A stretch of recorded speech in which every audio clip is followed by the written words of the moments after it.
Hello, I'm Ellen Vince, coming today from Wheaton, Illinois, in the USA.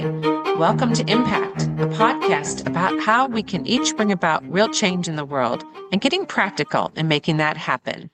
And hello, I'm Clive Johnson, coming today from a fairly noisy house full of animals in Rorath, Essex in the UK. A special welcome if you're listening for the first time, and a big thank you to our new subscribers. Each week, we look at one aspect of how we can connect our hearts to offer healing for others with our collective intention, prayers, and meditation, and go behind the headlines of a critical happening in our world that needs our attention right now. In today's episode, we're taking one of these regular deep dives to more fully understand and tune in with something many of us may know only a little about, and see where we might hone in with our prayers and intentions. And as we record, it's June 23rd, 2026. So just past the solstice, aren't we? The longest day. Yes. Yeah. Yes. Now they're getting shorter in the northern hemisphere. In the northern hemisphere. I guess you're in the southern Mhm. hemisphere. You can look forward to brighter mornings and evenings. Yes. Yeah. Yes. So it's come around very, very quickly, I think. Yes, it has. Pretty well halfway through the year. Mhm. So this week we turn our attention to a phenomenon that's much spoken about, but perhaps what is actually not always very well understood. El Niño, which is predicted to become very strong this year. We'll take a quick 101 in what El Niño is and why it matters, before, as always, turning to see where our intention and prayers may be needed in response to what we learn. So, what actually is El Niño?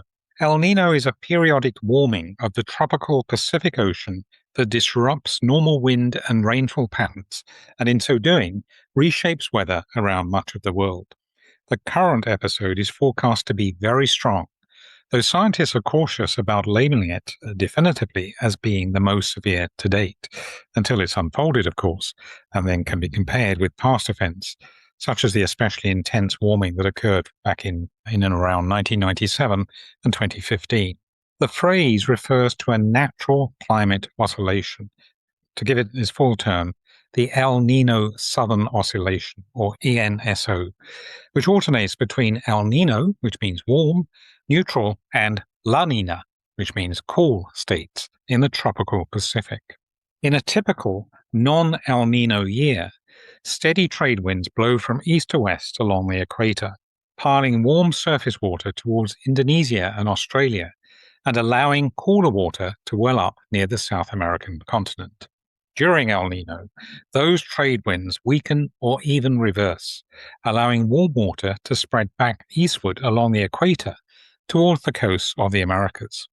Meteorological agencies usually declare an El Niño when sea surface temperatures in a key region of the Central Eastern Tropical Pacific are at least about half a degree Celsius above the long-term average for several months. This relatively small change in ocean temperature injects extra heat and moisture into the atmosphere, which then alters global circulation patterns.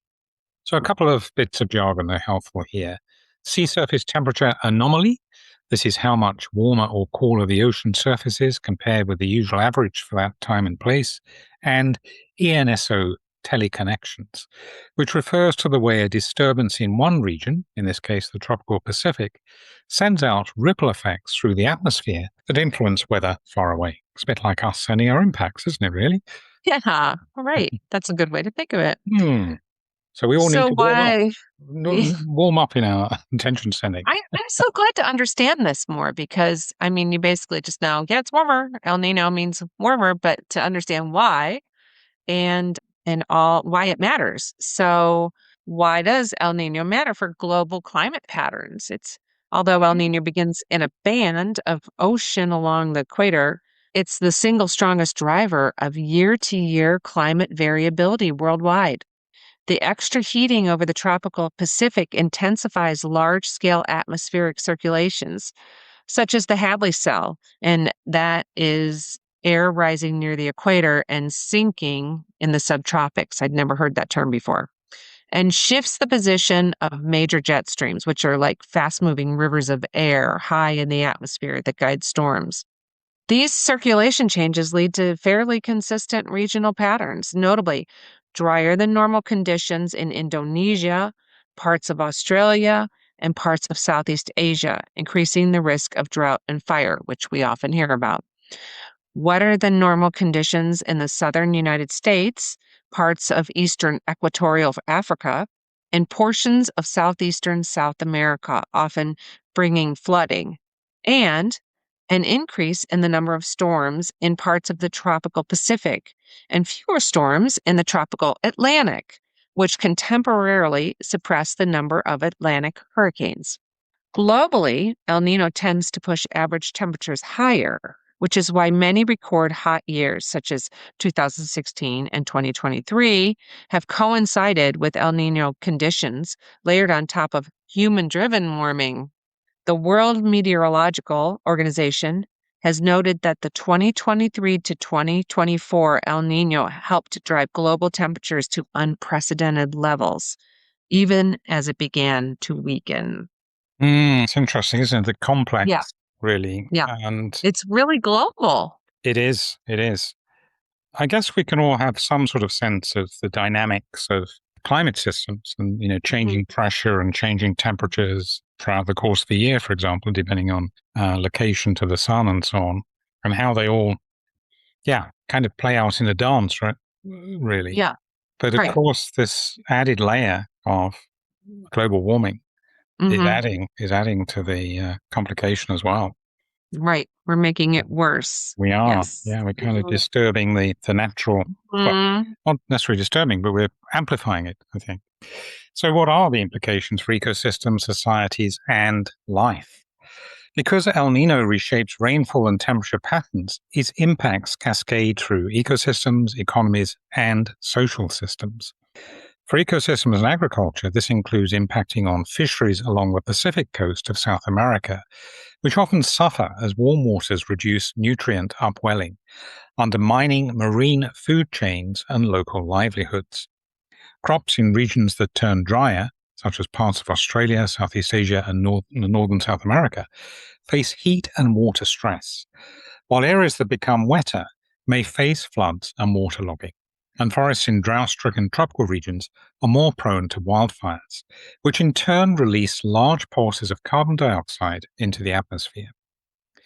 For human societies and infrastructure, apart from the increased risk of wildfires, flooding in some regions, and drought in others, can strain water supplies, damage homes and roads, and challenge disaster response systems. As we mentioned earlier, we've of course seen this happening very frequently during recent mhm. years. Mhm.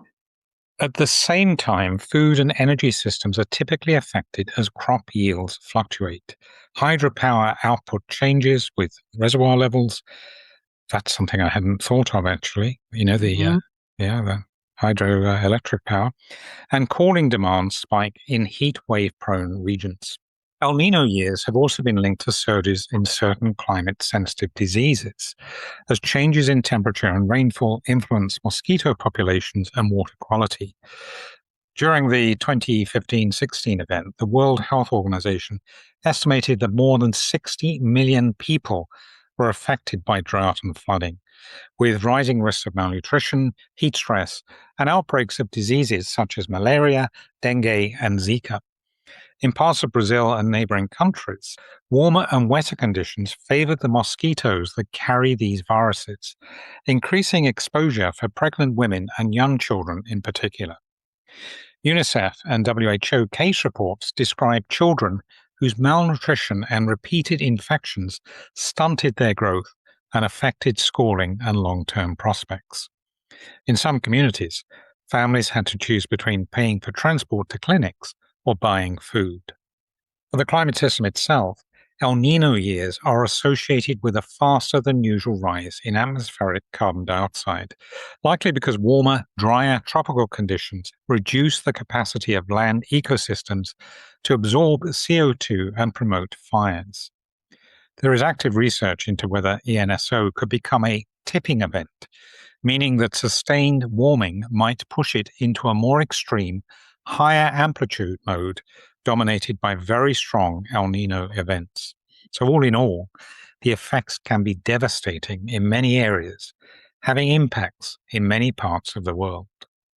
I'm thinking we so often hear when something happens, oh, that's because of El Nino. That Mm. was due to El Nino.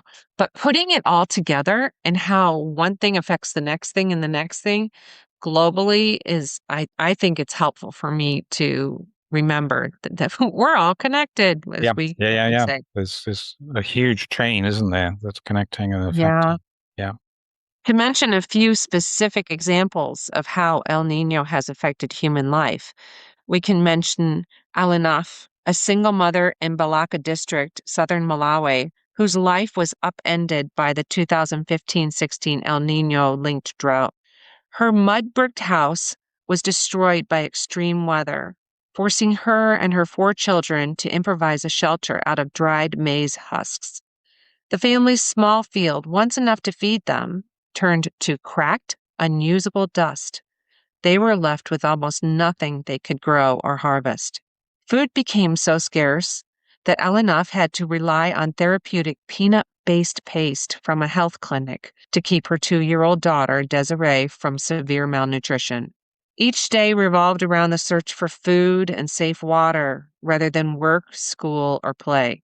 This is El Nino's effect in action, not just rainfall deficits, but a mother deciding who eats, where the next meal comes from, and how to keep a toddler alive when the rains fall. Another case study records how rural women in Mutawatawa in Mushanoland, East Province, Zimbabwe, navigated the 2023-24 El Nino-induced drought as harvests failed and local water sources became unreliable. With limited access to savings, credit, or formal safety nets, many women resorted to piecemeal strategies, such as selling assets and relying on extended family, while needing to work harder for their basic food needs and travel further for water. Further north, during an earlier El Nino related event, Mariana, an Ethiopian mother, told UNICEF that her family had gone for over 2 years without a successful harvest, having to lease out part of their land to survive, meaning that even when rains eventually returned, their harvest was less and they earned less. Her youngest child, Tamina, developed severe acute malnutrition, losing weight and appetite until she had to be treated at a local health center. The family, once able to feed and clothe themselves, was reduced to living hand to mouth, waiting for rains that never came. And more recent reporting from CARE, Philippines, portrays how an El Nino driven drought is affecting farmers and vulnerable groups right now. Insufficient rainfall and water shortages have led to widespread crop failures in staples like rice and maize, and farmers describe seeing their fields crack under relentless heat as wells and irrigation channels run low. Oh, it's good to bring it down to the human level and how this is really affecting people. Yeah, absolutely. These are really it does bring it home, doesn't it? Exactly. I mean, whilst I don't think we can really appreciate what it must be like to be in these situations, we perhaps have some indication. We can imagine those fields being cracked. We can imagine Right. people having to walk Right. miles for their water, and the severe malnutrition and so on, and affecting literally millions and millions of people. Those case studies were from Africa, but I know that there is not just Africa where you'd hear similar stories. There are others in South America, particularly, and parts of Asia, especially in countries which are already, well, have long periods of time faced drought anyway. Right. And we haven't even talked about wildfires and No, the effects of those. And no, exactly. right. So, what about this new El Nino? What are the strengths and forecasts? Both the Climate Prediction Center of NOAA, that's the U.S. National Oceanic and Atmospheric Administration, and NASA's Earth Observatory, advise that El Nino conditions have developed over the past month, meaning that a new El Nino cycle has now started. It is expected to strengthen through the later part of this year. Forecasts from NOAA and other centers suggest high odds this event will reach the strong or very strong category, with probabilities over 60% for a very strong peak later in the year. This includes a predicted 95% probability of El Nino conditions persisting into the coming Northern Hemisphere winter, and placing the chance of a so-called super El Nino where temperature anomalies in the key Pacific region exceed about 2 degrees Celsius, between roughly one-third and two-thirds. The World Meteorological Organization is warning that, given already elevated global sea surface temperatures, this El Nino could amplify extremes such as heat waves, droughts, and heavy rainfall events in line with similar events of recent years. This doesn't necessarily mean that it will become the most severe to date. However, it has that potential. So, the bigger picture, El Nino in a warming world. El Nino is a natural oscillation, but it is now operating within a human warmed climate system, which changes the backdrop against which each event plays out. Even if the statistical properties of oscillation itself remain similar, the same El Nino driven pattern of heat and rainfall now occurs on top of higher baseline temperatures, elevated sea levels, and more moisture laden air, making some impacts, such as heat waves, coral bleaching, and extreme rainfall, more intense. Debate and research is ongoing over whether climate change is already altering El Nino's frequency or intensity, with some studies suggesting a potential shift toward more frequent extreme eastern Pacific events in a significantly warmer world. This raises the possibility that El Nino could function as a kind of climate amplifier, periodically pushing societies and ecosystems beyond thresholds they could otherwise withstand, especially where social and economic resilience is low. That's the threat that the world is facing in the coming months. Well, it seems likely that we'll witness the pattern of fires, drought, flooding, and crop failures, what we've witnessed during the previous cycles. Yeah, we just don't know, do we, at the moment? But No, no. it seems that is all set up, as it were. Mm-hmm. Yeah. But we won't be surprised if No, it does occur. no, exactly. So, where might we hone in with our intentions and prayers? So, this is the point, as always, that you may wish to bookmark to come back to as we invite you to join us in sending intention. We'll put that bookmark in the show notes, and as always, we'll mention a number of suggested topics for holding intention fairly rapidly in succession. So, allow yourself time to pause between these as you feel led. So, taking a moment just to allow yourself to become connected with the ground, the physical ground, and your ground of being, your inner source of great strength, connection with what you may know as source or the divine, allowing mental activity that does not serve our purpose at the moment to fade away as we turn and give our attention to these suggested points for intention. We will that Mother Nature will allow the effects of the new El Nino cycle to flow in ways that will serve her highest interest. We ask that governments, organizations, and individuals will be reminded of the double impacts of El Nino and human induced climate change and be motivated to redouble efforts to reduce CO2 emissions. We will that all governments recognize that El Nino amplifies the global problem of climate change and that they need to contribute aid and take action to counter climate change actions, not just leaving responsibility for this to those who are directly impacted by global warming owing to their geographical location.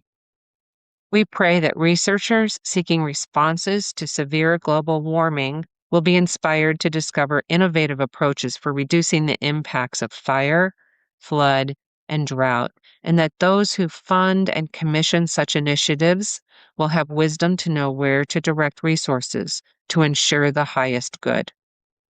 We will that lessons from past El Nino events will be learned, with actions that may help our response to it being applied, and those that may hinder it being avoided.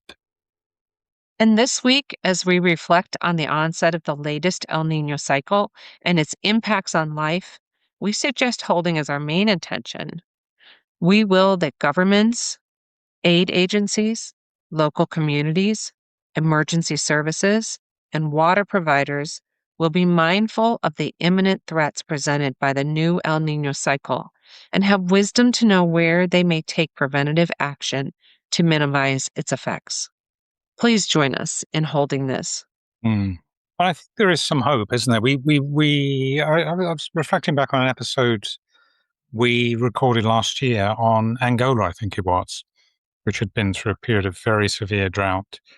And some of the local initiatives, some of the preventive actions around repairing dams, for example, that had been carried out, and some of this innovation, some of the new ways of capturing water, for example. So it's interesting. And I think this one about Mother Nature, what is in her highest interest, is Yes. also one that we can't rush to assumptions about, as it is not necessarily, sadly, always going to be in the highest interests of human beings. Yes. Yes, that's true. That's true, but unlike some things we cover in this topic, it feels like there can be some planning and some preventative Yeah, things done before this happens if we know that it's coming or think, it probably will be coming. So they could be proactive. exactly. Exactly. Mhm. Mhm. It's having that willingness and that wisdom, isn't it, really? Yeah. Yeah. Let's intend for that. Indeed. Proactiveness. So that about wraps it up for this episode. Remember, you can connect with us in the Facebook group and for live intention holding in my daily insight timer offerings and with Ellen in the Labyrinth Activist Network's Zoom calls. Details of how to hook up with these are in our show notes. Look out too for our next special topic episode, which we'll be releasing in the next few days. Thank you for listening and for sharing with us in Holding Intentions. We look forward to connecting again next time. In the meantime, thank you, go well, stay safe. And remember, we're more powerful together. Impact is presented by Ellen Bintz and Clive Johnson and produced by Impact Productions. Our theme music is by Chris Collins and our logo artwork is by Auto Classic. Subscribe wherever you get your podcasts and please leave us a review on Apple Podcasts, Spotify, Audible, or your favorite podcast provider. We're a non-commercial podcast dedicated to people of any faith tradition or none who yearn for healing in our troubled world. Please pass on the word so others may join us in making an impact. Thank you for listening.